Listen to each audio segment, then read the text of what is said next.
రక్షకుడైన యేసుక్రీస్తు నామమునకే మహిమ ఘనత ప్రభావములు కలుగునుగాక. Jesus with has YouTube channel వీక్షిస్తున్న మీ అందరికీ మా హృదయపూర్వకమైనటువంటి వందనాలు. ప్రియులారా, బాగున్నారా? దేవుని మహాకృపను బట్టి, దేవుడు అనుదినం మనకు అనుగ్రహిస్తున్న వాగ్దానాలను బట్టి ప్రభువుని స్తుతిస్తున్నాం. అత్యంత ముఖ్యంగా మరి ఉదయం లేచిన వెంటనే వాక్యం చదువుకొని ప్రార్థన చేసుకోవాలి. ప్రార్థన ఎందుకు చేయమని పదే పదే నేను జ్ఞాపకం చేస్తానంటే, మీ ఆధ్యాత్మిక ఎదుగుదలకు మీలో ఉన్న బలహీనతలన్నీ కూడా ప్రార్థనలో బయలుపరచబడతాయి. అత్యంత ముఖ్యంగా మీ భవిష్యత్తు కోసం, తల్లిదండ్రులైతే మీ బిడ్డల కోసం వారికి మీ ప్రార్థన కంచె అనేది చాలా ఇంపార్టెంట్. యవ్వనస్తులు దారి తప్పకుండా మీ గృహాల మీదకి భయంకరమైనటువంటి అపవాది దాడులు జరగకుండా ప్రార్థన అనే ప్రకారము ప్రతిదినము ఫ్రెష్, ఏనాటి మన్నా ఆనాడేనండి. ఏనాటి ప్రార్థన ఆనాడు దేవునికి మనం సమర్పించుకోవాలి. అలాగే వాక్య ధ్యానం అనేది దేవుని గురించి అత్యధికంగా మనం లోతుగా తెలుసుకోవడానికి.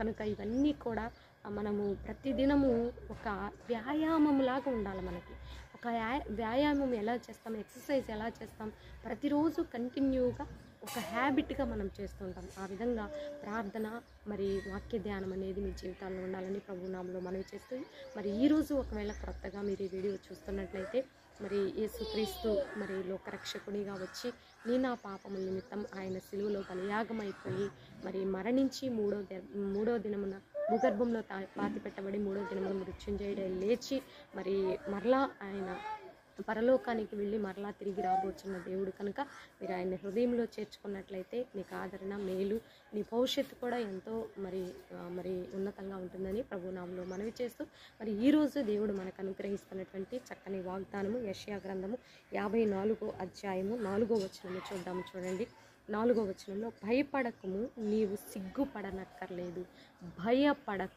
భయపడకము అనేటటువంటి మాట పరిశుద్ధ గ్రంథంలో 365 సార్లు ఉంది.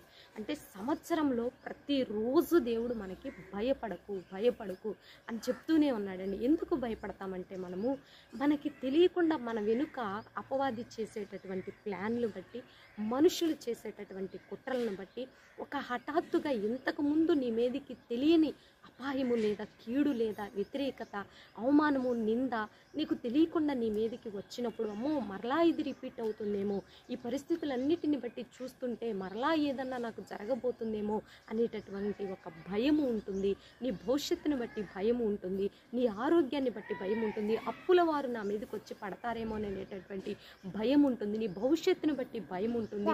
రకరకాలైనటువంటి భయాలను మనం కలిగి ఉంటాం. కాబట్టి ప్రతిదినము ఏదో ఒక భయము నీలో, నా బిడ్డలు దారి తప్పిపోతున్నారు, వీరి భవిష్యత్తు ఏమైపోతుందో అనే భయముతో అనుదినము ఏదో ఒక రకమైనటువంటి భయము ప్రతి మనిషిలో ఉంటుంది. కాబట్టి అందుకే దేవుడు 365 రోజులు భయపడకు అని నీతో మాట్లాడుతూనే ఉంటూ, ఈరోజు స్పెషల్గా మరి దేవుడు మనకిస్తున్నటువంటి వాగ్దానం, భయపడకము, నీవు సిగ్గుపడనక్కర్లేదు. ఎంత చక్కని వాగ్దానమో చూడండి.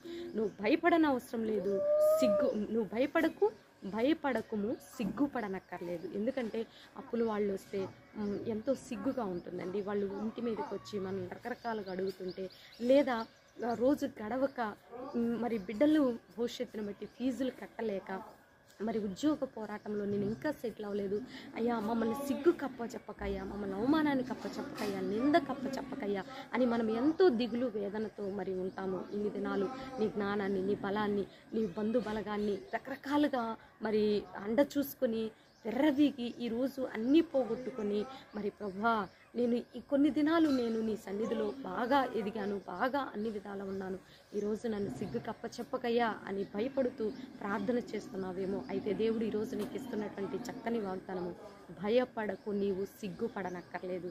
నిజంగా ఈ వాగ్దానం నన్నైతే ఎంతో ఆదరించింది.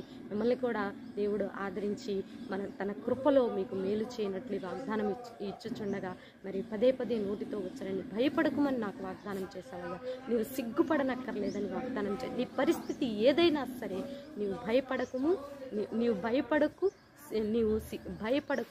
సిగ్గుపడనక్కర్లేదు. ఇటు వాగ్దానం రిసీవ్ చేసుకోవాలని ప్రభునామంలో మనవి చేస్తూ చిన్న ప్రార్థన చేసుకుందాం. ప్రార్థన. పరిశుద్ధుడా అయ్యా, కొంతమంది అయ్యా వారి భవిష్యత్తుని బట్టి భయం, ఏమైపోతుందో, నా భవిష్యత్తు ఏమైపోతుందో అయ్యా, నన్ను సిగ్గు కప్పచెప్పకయ్యా, నాకు ఒక సెటిల్మెంట్ దయచేయి ప్రభా.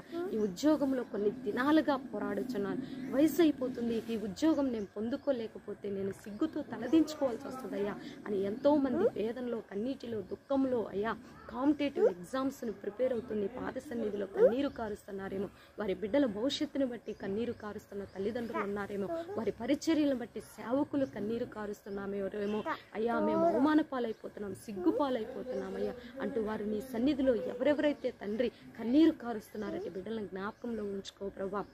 అయ్యా అప్పుల భారంను బట్టి, కుటుంబ సమస్యలను బట్టి, వ్యక్తిగత సమస్యలను బట్టి, ఎన్నో రకాల మూయబడిన గర్భాలను బట్టి సిగ్గుకు అప్పచెప్పకయ్యా మమ్మల్ని అంటూ కొన్ని సంవత్సరాలైంది వివాహమై నీకు ఇంకా పిల్లలు లేరా అంటూ సిగ్గుతో తలదించుకోవాల్సిన పరిస్థితులు మాకు రానీకయ్యా అని మొరపెడుతున్న బిడ్డలు, ఎన్నో రకాలైనటువంటి పరిస్థితులను బట్టి నలిగిపోతున్న బిడ్డలు మీరు జ్ఞాపకంలో ఉంచుకోండి అయ్యా.